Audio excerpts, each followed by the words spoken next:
Ces animaux mythologiques que tu crois connaître, mais en fait non. Qu'est-ce que c'est? Allez, je me rapetisse ici pour que vous ayez tous les indices. Les pattes d'oiseau, des ailes, une tête de femme. Je vous laisse noter, mais de toute façon vous allez vous tromper. Qu'est-ce que c'est?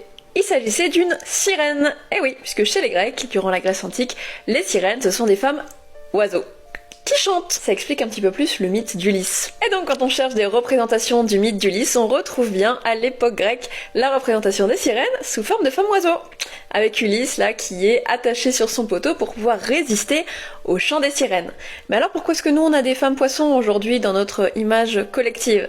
Le mythe des sirènes avec une queue de poisson, ça vient plutôt de la mythologie nordique. Et c'est à l'époque médiévale qu'on va faire un mix entre les deux en racontant le mythe d'Ulysse et des sirènes tout en adoptant l'imagerie nordique avec la queue de poisson. Tout simplement parce que ça semblait certainement plus logique de représenter des femmes vivant dans un milieu aquatique sous forme de poisson plutôt que sous forme d'oiseau.